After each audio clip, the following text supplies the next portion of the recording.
אנחנו לומדים בתלמוד 10 הספירות חלק א', דף ל"ה, עמוד 35. Nous lisons l'étude des 10 séphirotes, la partie 1, le volume 1.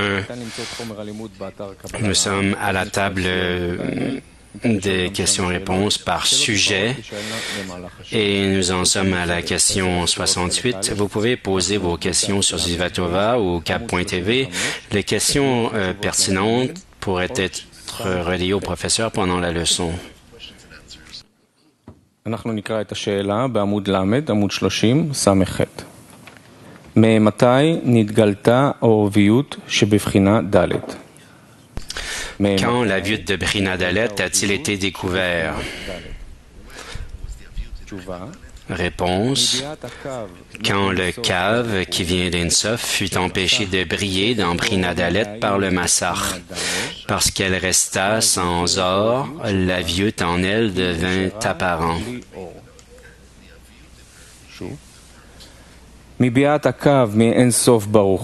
Encore une fois, quand la Vyut de Brina Dalet a-t-il été découvert? Quand le cave, la ligne qui vient d'Insof, fut empêchée de briller dans Brina Dalet par le Massach. Parce qu'elle resta sans lumière, l'épaisseur en elle devint apparente. Et y a-t-il des questions? On demandera, s'il vous plaît, levez la main et puis je prendrai votre question. Question 69. Quelles sont les 4 prinotes dans le désir de recevoir? Quels sont les 4 prinotes discernement dans le désir de recevoir? D'abord, lors du matil, la lumière de l'émanateur se développe comme orokma, la subsistance générale qui appartient à ce netzal. À l'intérieur, il y a prina aleph dans le désir de recevoir, appelé itpashtut aleph ou prina aleph. Première expansion ou prina aleph. Premier discernement. Après cela, le désir de donner augmente dans cet or, cette lumière qui attire à son tour or asadim du matil, l'émanateur. C'est ce qu'on appelle Idgabrut Aleph, le fait de surmonter pour la première fois, ou Prina Bet, le deuxième discernement ou deuxième phase. Ensuite, Or Asadim interprète une grande Itpashtut, notamment avec Eharat Okma, une illumination d'Okma. C'est ce qu'on appelle l'Itpashtut Bet ou Beina Gimel. Après cela, le désir de recevoir qui est inclus dans l'ordre de l'Itpashtut Aleph s'intensifie et complète la mesure du désir de recevoir. Cela s'appelle Itgabrut Bet ou Prina Dalet. Oui, continuons, dit Rav. Il y a des questions? Nous passons à la question 70. Quelles sont les 4 otiotes de Havaya, les 4 lettres de Havaya? Le Yod de Havaya est le premier Itpashtut de l'or, appelé Brina Aleph. Le premier E de Havaya est le premier Itgabrut dans l'or, appelé Prina Bet. Le Vav est la deuxième Itpashtut de l'or, appelé Prina Gimel. Et le dernier E de Havaya est le deuxième Itgabrut dans l'or, la lumière, appelée Prina Dalet.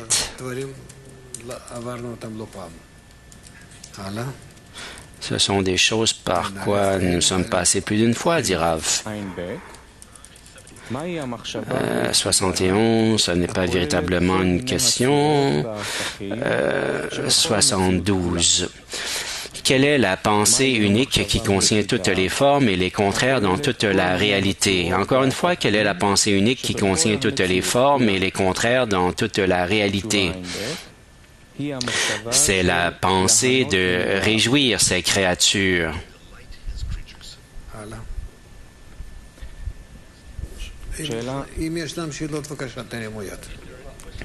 S'il y a des questions des étudiants, allez-y, levez la main.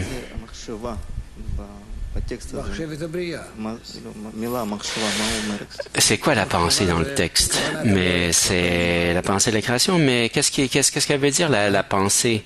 Mais c'est l'attitude du Créateur vis-à-vis des êtres créés, dit Rav.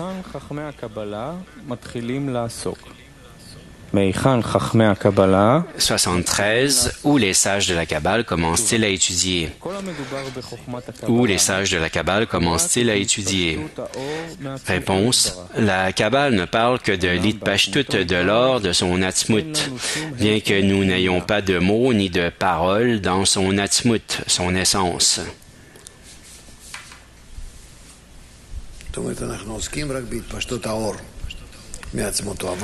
Ça veut dire que nous engageons seulement dans l'expansion de la lumière et de son Atzmuto, mais pas de lui-même.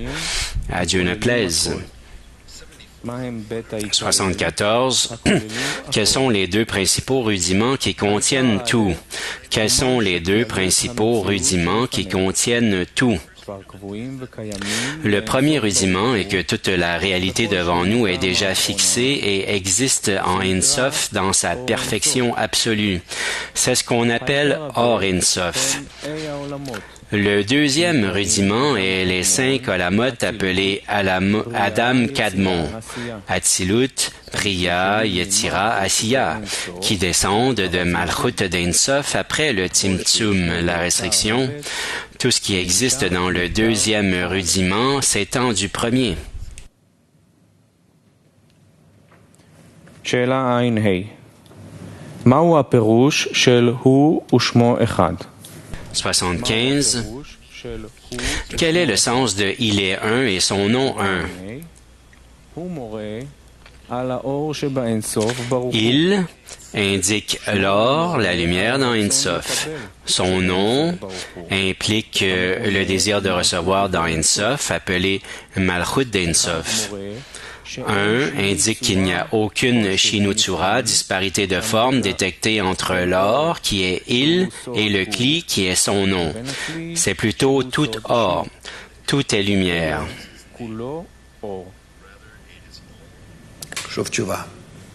תשובה הנה, הוא מורה על האור שבאין סוף ברוך הוא.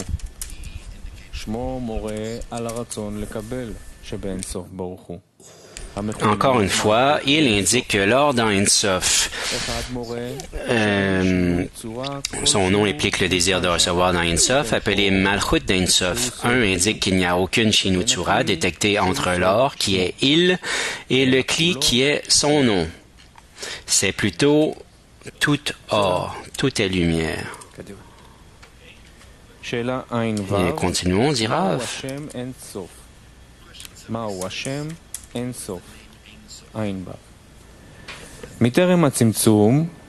76. Qu'est-ce que le nom Ein Sof?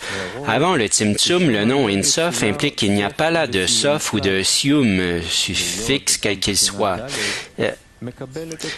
Puisque Prinadalet reçoit aussi l'or. Il n'y a donc aucune raison d'arrêter l'or et de former un Sof et un Sium. מטרם הצמצום נקרא בשם אין סוף, להורות כי שמה לא יצויר סוף וסיום כלל. Qu'est-ce que le nom Ein Sof?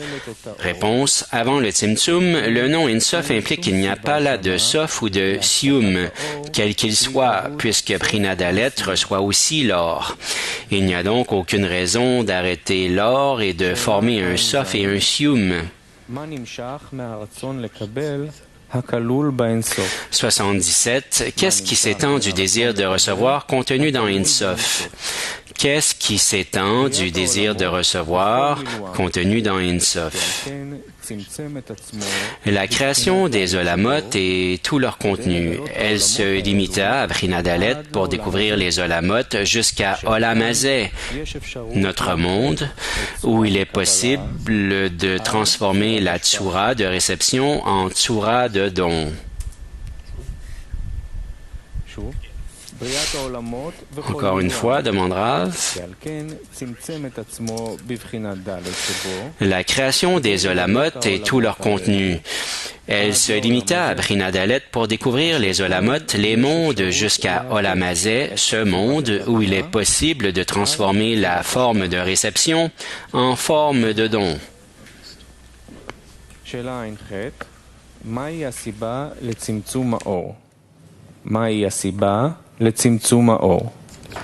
78. Quelle est la raison du Tzimtzum de l'or? Quelle est la raison de la restriction de la lumière? Réponse. Malchut d'Ein Sof considérait l'Ishtavut Tzura avec son créateur comme un embellissement qui ne pouvait être réalisé que par la création des Olamot. C'est pourquoi elle s'est restreinte. Encore une fois, Malchut de l'infini considérait l'équivalence de forme avec son créateur comme un embellissement qui ne pouvait être réalisé que par la création des mondes. C'est pourquoi elle s'est restreinte.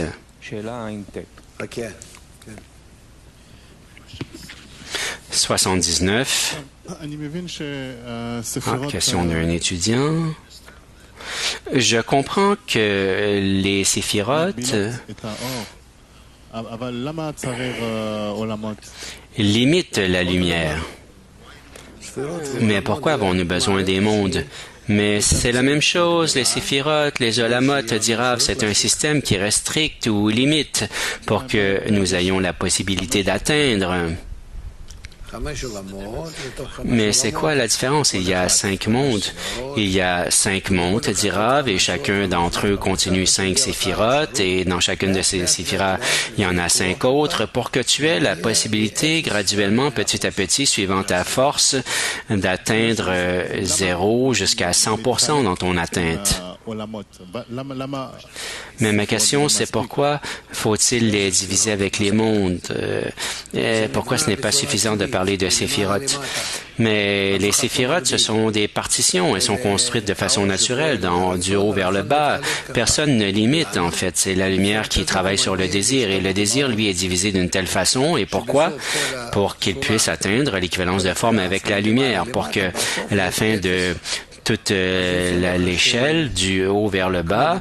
Et maintenant, il y a 0 lorsque nous arrivons en bas. Et maintenant, tout comme avec les 4 phases de la lumière directe, nous avons 4 discernements, 4 phases, plus le type du Yud, et puis Yud Ke Vav Ke. Alors, lorsque la lumière l'influence, ça construit là 5 mondes, 5 olamot. D'accord?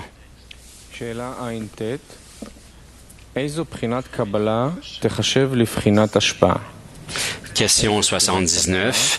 Quel type de réception serait considéré comme un don? Quel type de réception serait considéré comme un don? Réponse. Seule la réception qui donne contentement au donneur.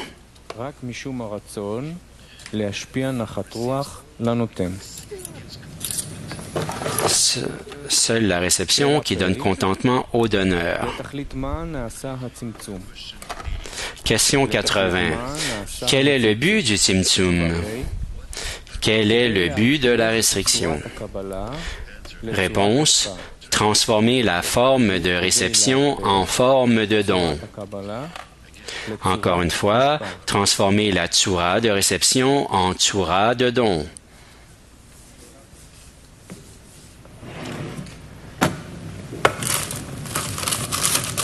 שאלה פ"ב, נעבור לשאלה פ"ב. למה לא נעשה בחינת סוף על ידי הצמצום? 81. Pourquoi l'or a quitté le point médian et n'est jamais revenu?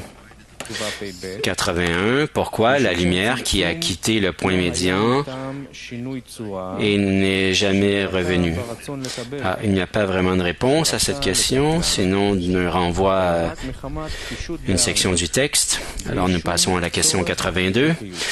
Pourquoi le Tzimtzum n'a-t-il pas créé un sof? Le Tzimtzum n'était pas à cause de la Shinutsura qui apparaissait dans le désir de recevoir qui voulait le corriger. C'était seulement à cause de l'embellissement sans aucune nécessité ni contrainte.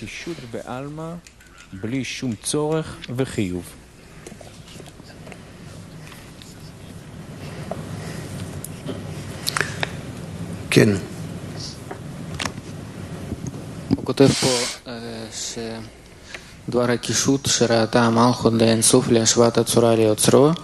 Il écrit ici que cet embellissement pour égaliser sa forme avec le Créateur, ça ne pouvait se faire que par la création des mondes et c'est pour ça qu'elle s'est restreinte. Et alors, c'est quoi cet embellissement? Qu'est-ce qu'elle voulait faire exactement? Pour s'embellir, dit Rav, ça veut dire que ce n'était pas nécessaire que par le supérieur, elle fasse une restriction et qu'elle reçoive afin de donner, mais plutôt parce qu'elle voulait ressembler au Créateur pour lui donner du contentement. Et n'eût été une nécessité, toutes les actions de Malchut n'auraient pas pu être afin de donner. Pour donner, ça ne peut se faire qu'à la condition où elle choisit de le faire librement. Soit qu'elle le veut, qu'elle ne le veut pas, mais elle le fait avec un cœur ouvert, pas qu'elle soit obligée. Et c'est pour ça que nous appelons cela un embellissement. Et c'était vraiment sa décision qu'elle voulait être de cette façon. C'était une décision libre, même pas du côté du Créateur. Mais tous les mondes, eux, émergent de Malchut d'Ensof suivant son désir. Oui, dit Rav. Et c'est ça qu'elle voulait, comme ça qu'elle voulait ressembler, être équivalente, et elle n'a pas réussi. Ça veut dire que si tu es dans l'endroit de Malchut d'Ensof, elle dit Rav, tu déciderais aussi que tu veux le Tzimtzum, la restriction, et toute la cascade jusqu'à ce monde, et puis remonter à partir de ce monde vers le haut, faire tout ce travail difficile avec les clipotes et tout ce que ça implique. Mais tu l'as choisi parce que tu voulais donner.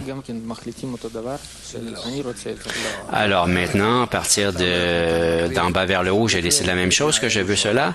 Non, ici, tu ne peux rien décider à part ton ego, dit Rav. Et sur quoi est-ce que tu déciderais? Si tu es dans ton désir de recevoir, afin de recevoir, que voudrais-tu dire? Ce serait un mensonge. Question 83. Pourquoi alors s'est-elle écartée de toutes les brinotes pendant le Tzimtzum? Pourquoi alors s'est-elle écartée de toutes les brinotes pendant le Tzimtzum? Et la réponse, parce qu'il n'y a pas de parti pris dans la spiritualité, il n'y a pas de partiel dans la spiritualité. 84. Pourquoi les 4 brinotes n'ont-elles pas été mentionnées comme 4 degrés l'un en dessous de l'autre pendant le Tzimtzum et avant l'apparition du cave? Pourquoi les 4 brinotes n'ont-elles pas été mentionnées comme 4 degrés l'un en dessous de l'autre pendant le Tzimtzum et avant l'apparition du cave? Avant le Héhara du cave, l'illumination du cave, Prinadalet ne se considérait pas comme Ave, grossière et faible. Pour cette raison, il n'y a pas de problème quant à l'impact qu'elle a sur les degrés.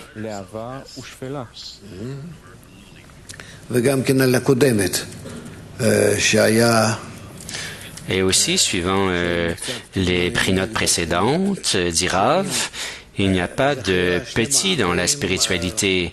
Et ça doit être un paquet au complet, un ensemble. Et si Prinadalet décide qu'elle ne va pas accepter cela, la lumière part aussi des 3 prinotes précédentes.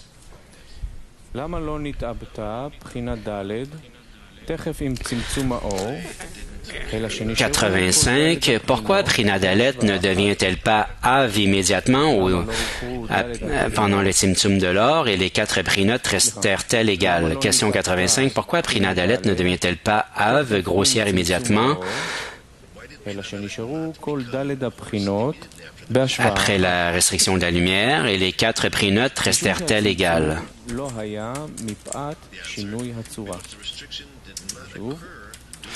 Réponse, parce que le Tzimtzum ne s'est pas produit en raison d'une Shinu Tzura.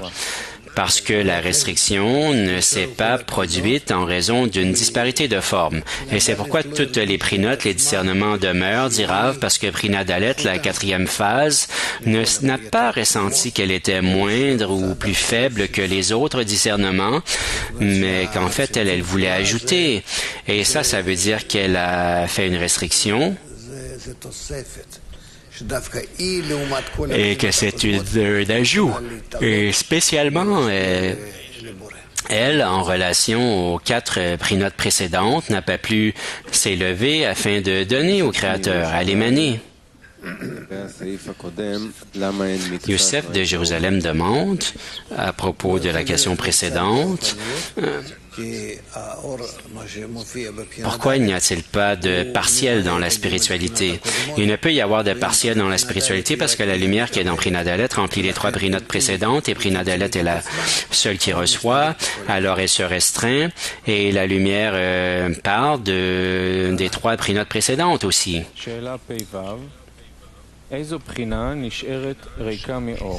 Question 86. Quel prina reste vide de lumière?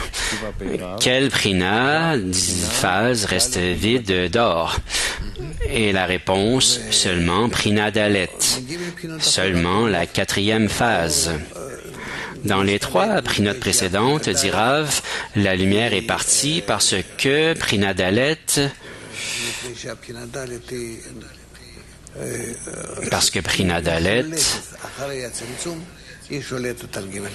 est en contrôle et qu'elle suit après le Tzimtzum, la restriction, elle est en contrôle des 3 prinotes précédentes. Question 87. Quand Prinadalet sera elle aussi remplie d'or? Encore une fois, quand Prinadalet sera elle aussi remplie de lumière? Et la réponse, lorsque les récipients de réception acquièrent la Tsura du don. Lorsque les récipients de réception acquièrent la forme du don. Mais si elle serait déjà remplie afin de donner, dit Rav. 88. Quelle est la cause de la création des Olamot? Quelle est la cause de la création des mondes? Réponse.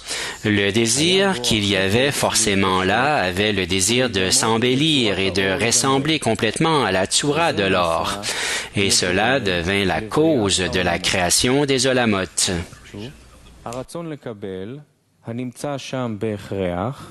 Encore une fois, le désir qu'il y avait forcément là avait le désir de s'embellir et de ressembler complètement à la forme de la lumière, la forme du don, précise Rav. Et cela devint la cause de la création des mondes.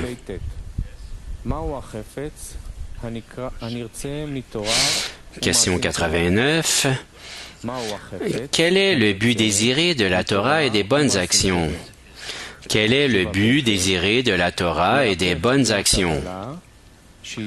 Réponse. Faire en sorte que les récipients de réception travaillent afin de donner. Et oui, ça c'est clair, dit Rav, n'est-ce pas? Continuons.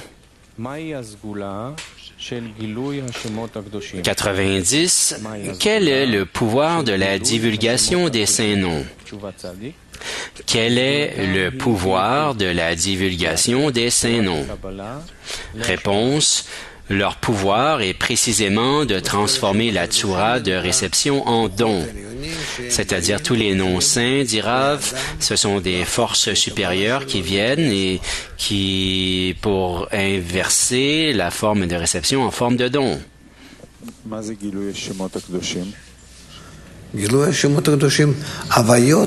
C'est quoi la divulgation des saints noms? La divulgation des saints noms, dit Rav, ce sont les Ovayot, Yudke, Vavke, avec les bons récipients et toutes sortes de formes, dans toutes sortes de magnitudes, toutes sortes de niveaux. Il écrit que leur vertu est d'inverser la forme de réception en don. Oui, dit Rav, et alors? Mais je veux dire, comment est-ce que ça s'exprime? Lorsque les kélim de réception qui reçoivent afin de recevoir vont prendre sur eux la restriction et porter plus loin la correction et qu'ils pourront recevoir afin de donner, alors dans la réception afin de donner, ils vont s'inverser de kélim de réception à kélim de don. Et ça, c'est en raison de la divulgation des saints noms. Et lorsqu'ils seront divulgués, la lumière qui va entrer dans les récipients va donner le havaya, un remplissage, et ça s'appelle un saint nom. אות צדיק א', שאלה, איך מתגלים השמות הקדושים? איך מתגלים השמות הקדושים? 91. Comment les saints noms se manifestent-ils? על ידי העמל בתורה ובמעשים. Comment les saints noms se manifestent-ils? Réponse, en pratiquant la Torah et les bonnes actions. C'est quoi la Torah et les mitzvot?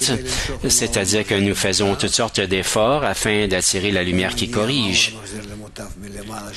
Et la lumière qui corrige vient d'en haut, ce qui s'appelle la Torah, et elle influence notre désir de recevoir, et elle ajoute au désir de recevoir le tzimtzum, la restriction, l'intention afin de donner, et par là, nous pouvons découvrir toutes sortes de formes de dons, et avec ces formes, c'est ce que nous appelons des saints noms. Oui.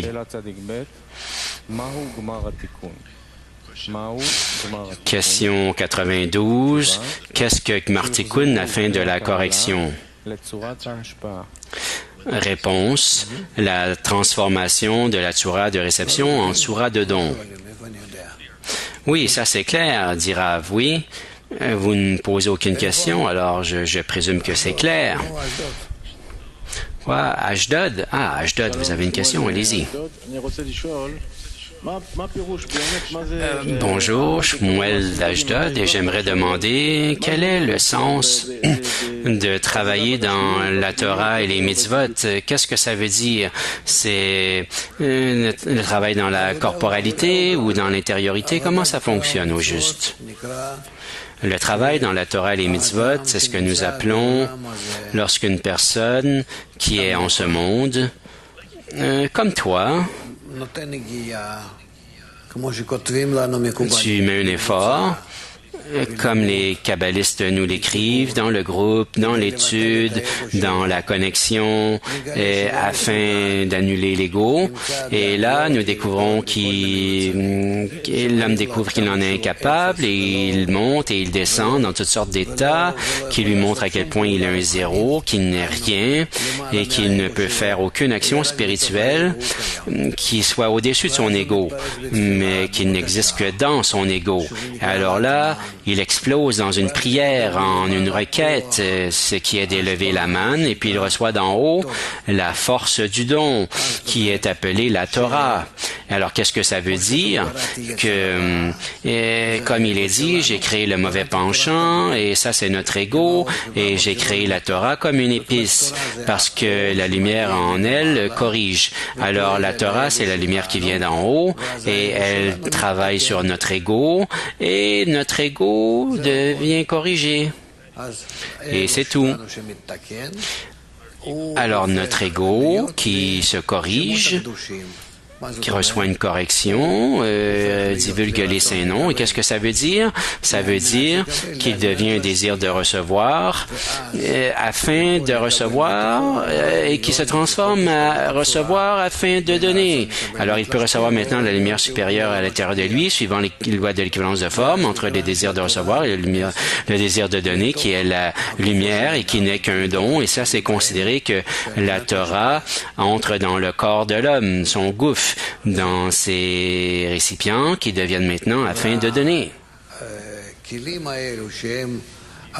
Et ces kélim qui travaillent maintenant afin de donner avec la lumière supérieure qui se révèle en eux. Et ça, c'est ce que nous appelons les saints noms. Parce que chaque fois qu'une personne se corrige, elle découvre toujours plus des kélim qui sont afin de donner ou les saints noms. Et de cette façon, lorsqu'il travaille, il se corrige. Il corrige ses kélim et suivant le livre de la Torah, à partir du début de la lettre bête dans Genèse, Bereshit, jusqu'à la lettre finale dans la Torah. Et c'est comme ça que les choses sont.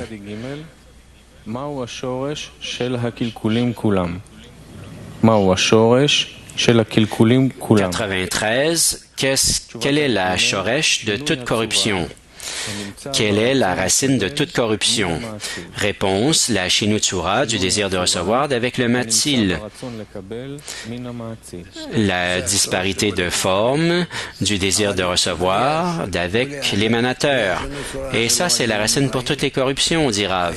Mais sans cette disparité de forme, il n'y aurait pas d'être créé. Nous appartiendrons à... nous serions dans la lumière supérieure et nous n'existerions pas de nous-mêmes.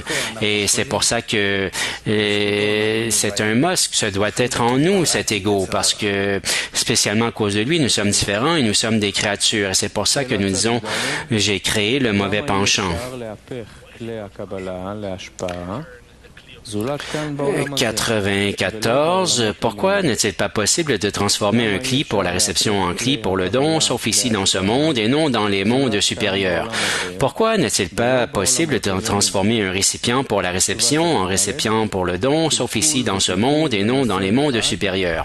Réponse. La corruption et la correction dans le même transporteur n'existent que dans ce monde.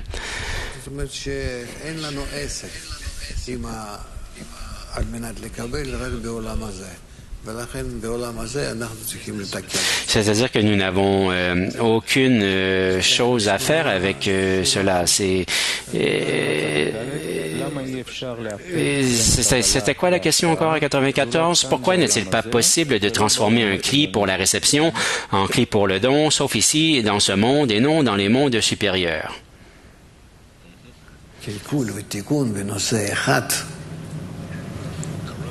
La corruption et la correction, dit Rav, dans un seul porteur, ne peut se faire que dans ce monde.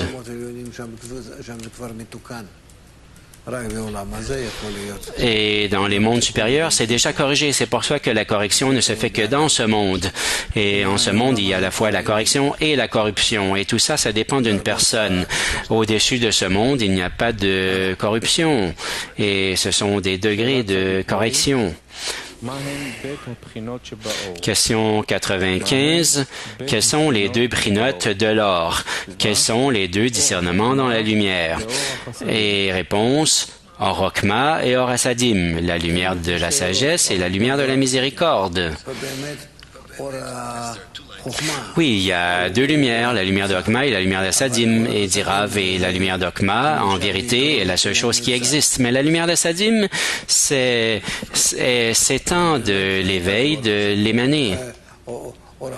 Mais en vérité, le principal, c'est la lumière d'Okma qui... pour la correction, néanmoins, ce qui importe, c'est l'Or Asadim. 96.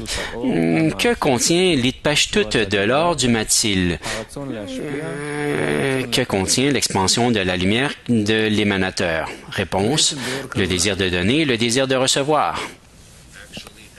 En fait, tout est inclus dans la lumière, dit Rav.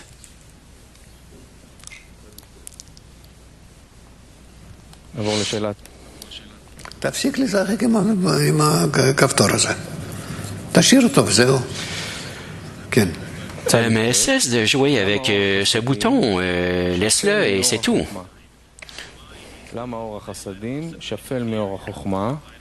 Question 99. Pourquoi Asadim est-elle inférieure à Or Okma? Réponse, parce qu'elle est prolongée par l'intensification du Ratson du Netzal, parce qu'elle s'étend de l'intensification du désir de l'être créé. Certainement que le fait de surmonter dans l'émané est beaucoup plus faible que la lumière d'Okma, dit Rav. Question 100. Quand le cli de réception se termine-t-il? Réponse. Quand apparaît Brinadalet dans le désir, qui est le grand désir de recevoir.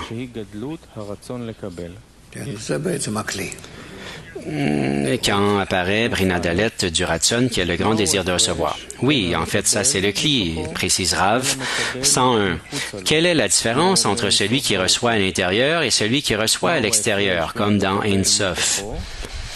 Quelle est la différence entre celui qui reçoit à l'intérieur et celui qui reçoit à l'extérieur, comme dans l'infini? Réponse. Celui qui reçoit en dedans ne peut tenir que dans une quantité limitée de lumière, à cause de la limitation du cli. Lorsqu'il reçoit à l'extérieur, le cli ne limite pas alors la lumière qu'il contient et il est sans kitzba. Encore une fois, celui qui reçoit en dedans ne peut tenir que dans une quantité limitée de lumière à cause de la limitation du cli. Lorsqu'il reçoit à l'extérieur, le cli ne limite pas alors et il contient et il est sans quartier.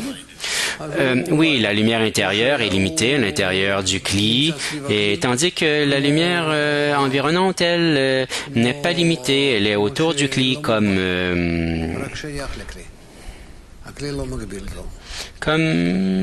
si elle était illimitée, et le cli ne la limite pas.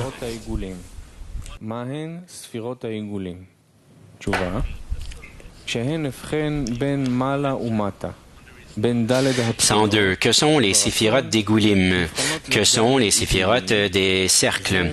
Lorsqu'il n'y a pas de différenciation entre les 4 brinotes dans le désir, elles sont considérées comme 4 Goulim l'un dans l'autre, comme des pots d'oignon.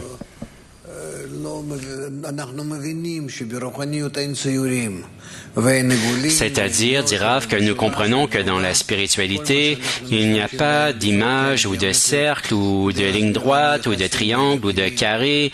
Tout ça, c'est ces formes géométriques que nous utilisons, c'est pour nous montrer la relation entre les choses, mais il est préférable de les dépeindre non pas comme sous la forme d'un cercle ou de dire que c'est rond, mais plutôt il faut voir que nous évoquons les caractéristiques d'un cercle ou d'une ligne dans la question de la limitation et de l'expansion de la lumière. Et c'est pourquoi qu'il dit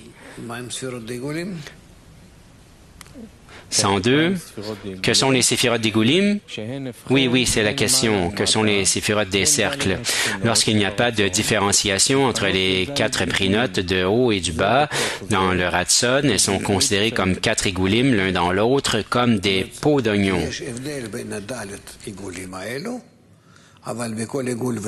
C'est-à-dire qu'il y a une différence entre les égoulim, les 4 cercles, mais dans chaque cercle, il n'y a pas de différenciation du haut et du bas parce qu'il n'y a pas de ligne ou de fin d'une ligne. Alors, le plus important, c'est la tête. Tandis que dans un cercle, il n'y a pas de tête ou de fin, mais plutôt sa fin est dans le centre du cercle. בזו למטה מזו, בטרם ביאת הקו. למה אינן נבחנות המדרגות בעיגולים? 103. Pourquoi les degrés d'Igoulim ne sont-ils pas considérés comme inférieurs les uns aux autres avant l'apparition du cave? Réponse. Parce que le Tzimtzum, la restriction, ne s'est pas produite à cause de l'infériorité de la Shinutzura, la disparité de forme. C'est pourquoi les égoulim qui émergent après le Tzimtzum n'ont pas de moindre ou non, c'est simplement ce que nous appelons la cause et la conséquence, l'avant et l'après, et c'est pourquoi les cercles sont un dans l'autre. 104. Y a-t-il du mal dans le désir de recevoir par la nature de sa création? Encore une fois, y a-t-il du mal dans le désir de recevoir par la nature de sa création? Réponse. Il n'y a pas de désir en lui de par la nature de sa création et ils n'y apparaîtront pas non plus sans restriction. Alors, il n'y a pas de bassesse en lui de par la nature de sa création et les désirs n'y apparaîtront pas non plus sans restriction.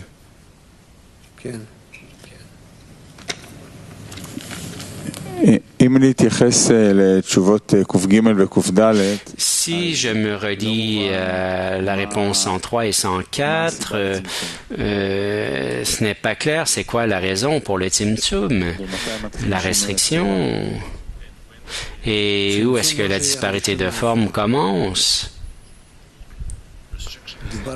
La restriction n'a rien à voir avec la disparité de forme. Nous parlons de, je ne sais pas, c'est comme La restriction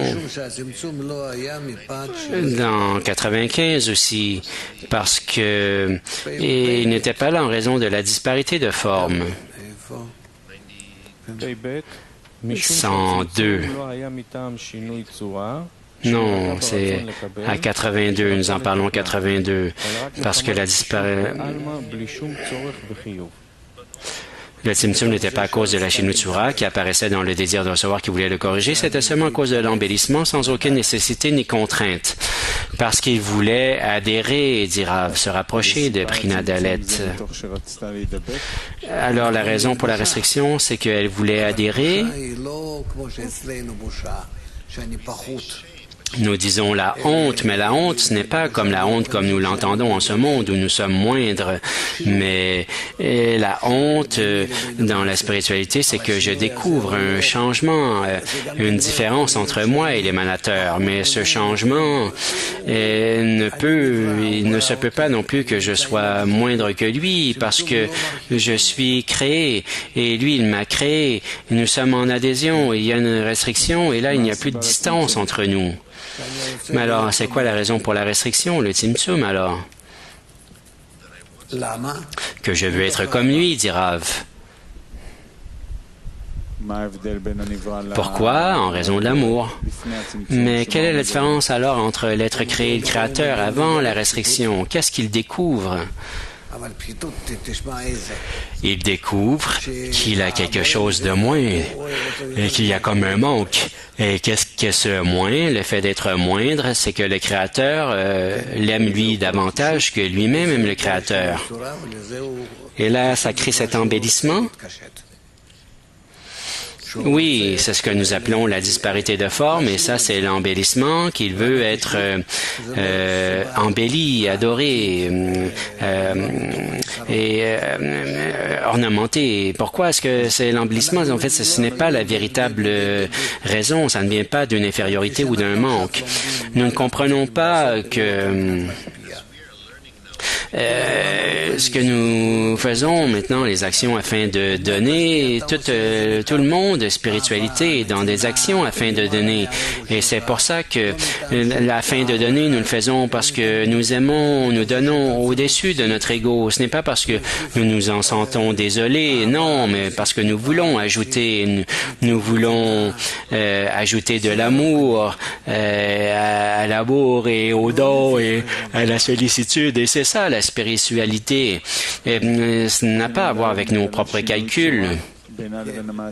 Alors, Prina Dalet découvre la disparité de forme en elle, entre elle et l'émanateur, que l'émanateur l'aime davantage qu'elle n'aime le Créateur.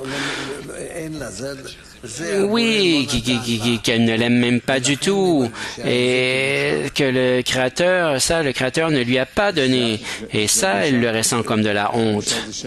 Alors, c'est ça la honte? La honte, c'est que le Créateur...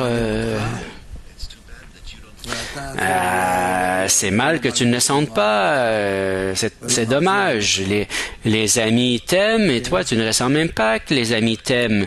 Tu ne leur donnes rien en retour ou quoi que ce soit. Alors, encore une fois, la disparité de forme, c'est quoi la définition de la disparité de forme?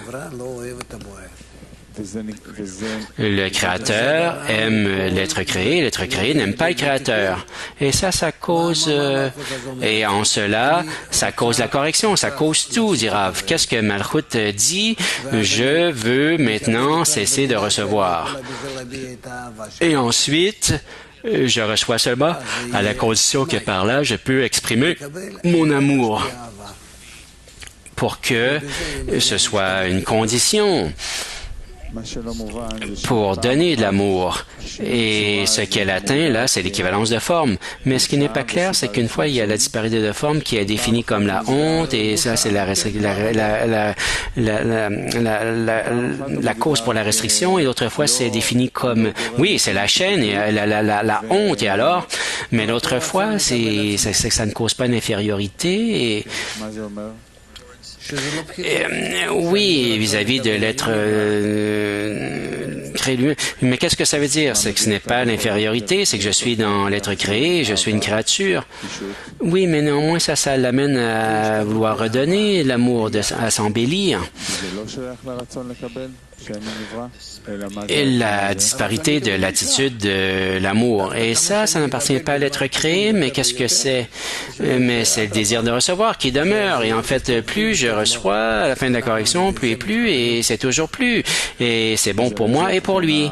Et par là, nous nous connectons. Alors, c'est quel discernement que la honte... Mais c'est sur le fait qu'il m'aime et moi, je ne l'aime pas. Alors, ce n'est pas au-dessus du désir de recevoir, c'est au-dessus de ce discernement que, afin d'atteindre l'équivalence, je restreins mon désir de recevoir et je travaille avec lui seulement afin d'exprimer l'amour. Mon désir de recevoir, je l'exprime comme un moyen.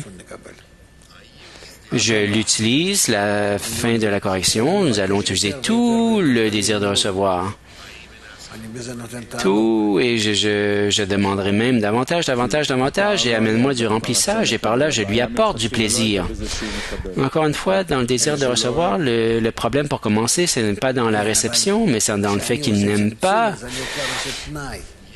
Oui, lorsque je fais la restriction, je recrée des conditions que je ne fais que recevoir afin de donner, que mon amour ne va dépendre que de l'amour. Mais il semble qu'il y a deux facteurs à la restriction, deux causes. Il y en a un qui c'est l'embellissement et l'autre c'est la honte, et l'autre on dirait que c'est le libre choix, et l'autre, mais pourquoi ces deux facteurs pour la restriction? Demandera, mais c'est ce que je ne comprends pas. Mais moi, je n'ai pas dit qu'il y en avait deux. Mais il y en a un qui dit que elle limite son désir de recevoir, et maintenant elle veut donner, non pas en raison de son infériorité, mais du fait que c'est un embellissement, qu'elle veut aimer, et en apparence d'ajouter de par son propre choix, et il n'y avait comme pas de faille, là. Et une autre fois, c'est la honte qui se révèle. Et alors, d'autres fois, nous parlons comme d'une certaine faille ou d'un défaut. Oui, tu devrais y réfléchir à la maison, et moi je te dis, pense-y à la maison et pas devant nous. Parce que sans la honte, tu voles notre temps. Alors nous avons terminé? Ah, d'accord, oui, Vlad. La lumière d'Assadim, c'est quoi la lumière d'Assadim? Est-ce que c'est un acte d'amour que nous avons vis-à-vis de l'être créé? La lumière d'Assadim est une lumière qui redonne de la créature au créateur. Et il faut trouver les définitions, mais il y a beaucoup de définitions pour la lumière d'Assadim. Mais pour la lumière d'Okma, c'est pas le cas. Oui, tu as raison, on dira. La lumière d'Assadim ne vient pas du Créateur, mais seulement dans l'éveil de l'émané.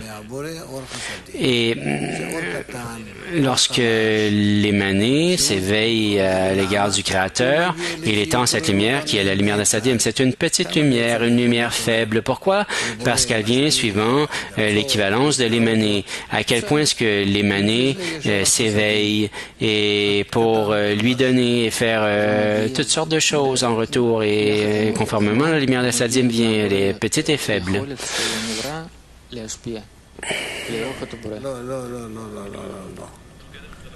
De pair avec la lumière d'Okma, l'être créé obtient aussi l'aptitude de donner au Créateur.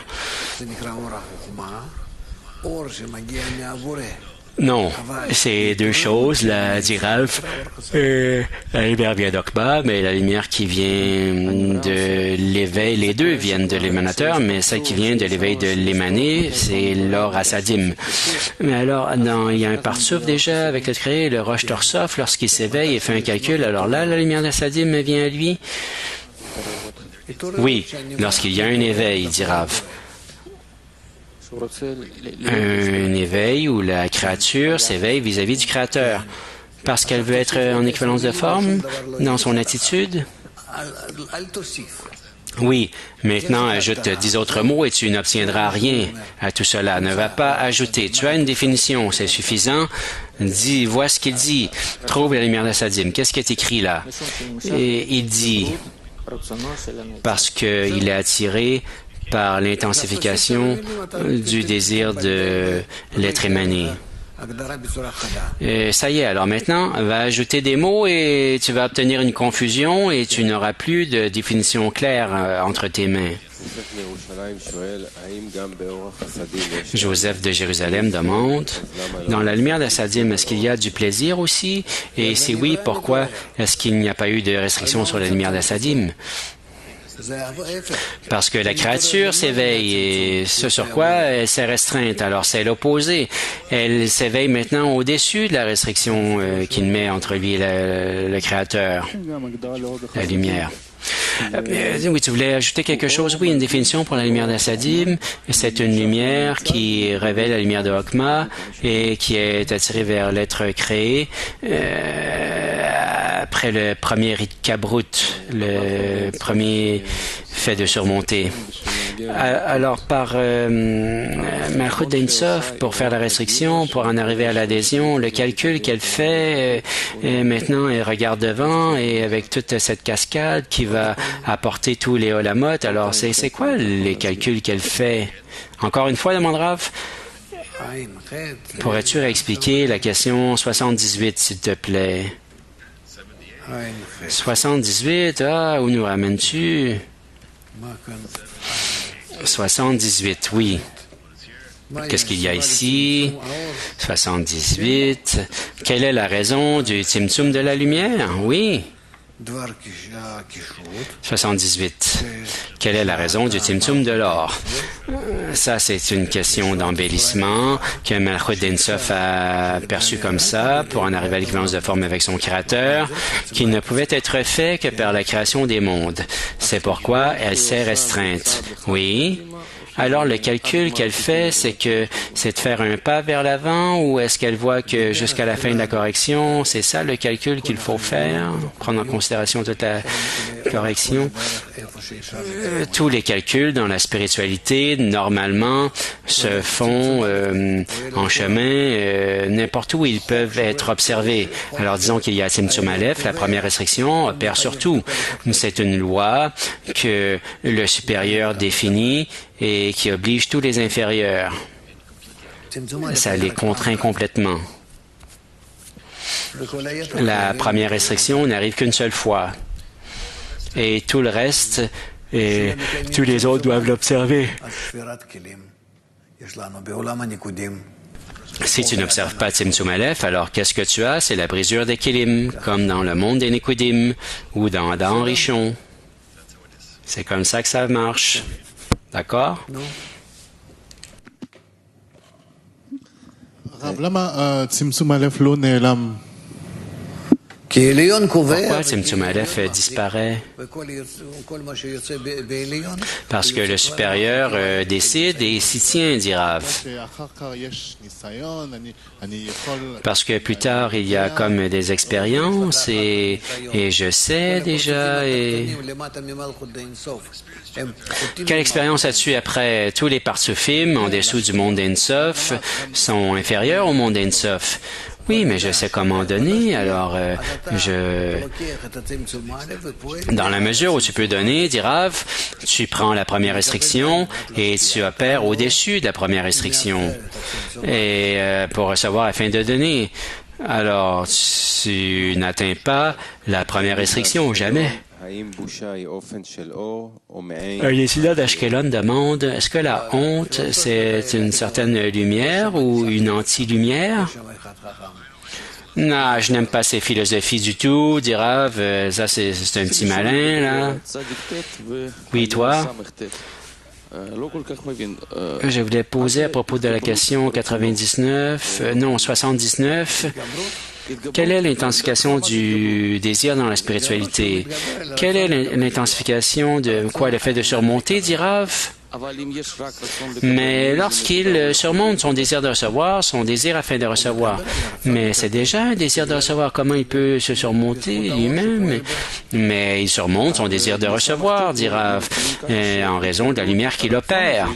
Alors, 79, il est dit que l'intensification du désir, ça s'intensifie dans la lumière. Nous disons qu'il y a une intensification de la lumière, du désir, et c'est la première. Et ensuite, il y a une intensification. Ça veut dire de surmonter avec la lumière, dit Rav? Oui, 69, ça veut dire que ça s'intensifie dans la lumière.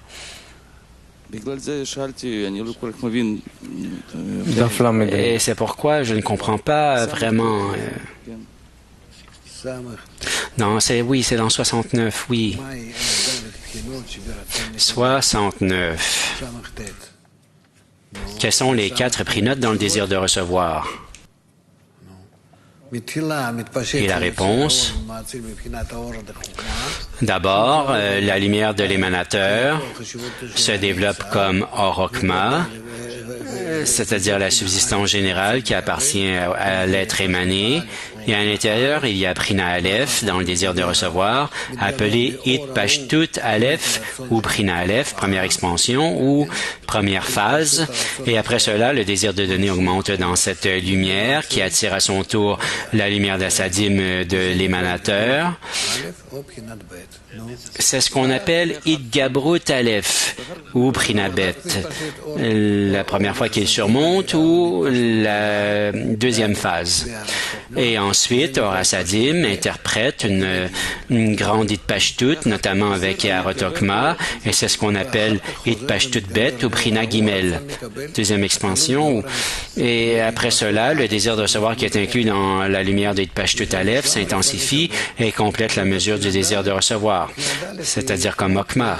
Et cela, c'est la mesure de compléter le désir de recevoir. C'est-à-dire que la lumière Prina Aleph est comme, et amène à surmonter. Alors, mais la lumière d'Assadim, mais ensuite, Prina Dalet, c'est quelque chose d'autre. Mais la lumière d'Okma, certainement. Mais c'est la même action, c'est Gabrut, surmonter. Alors pourquoi? Mais ça dépend ce qu'il surmonte. Mais c'est ça ma question. Quelle est la différence entre le premier Gabrut et le deuxième Gabrut? Le premier Gabrut, il surmonte la lumière d'Okma dans le Prina Aleph.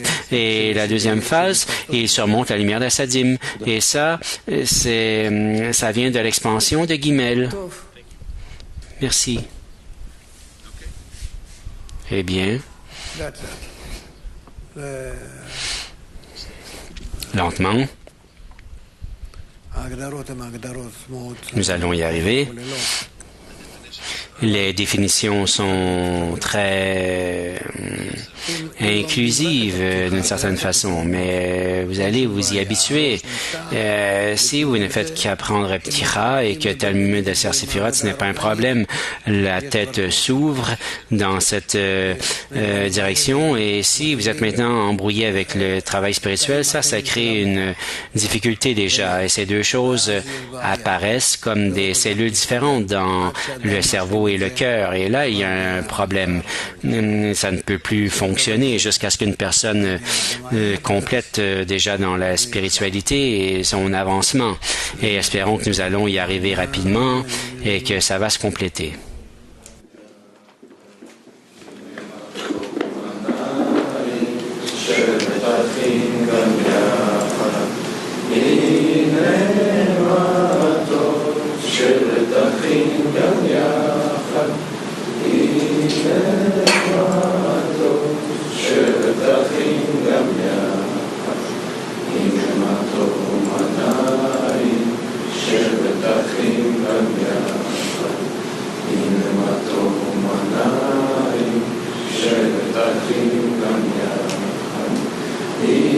Amen.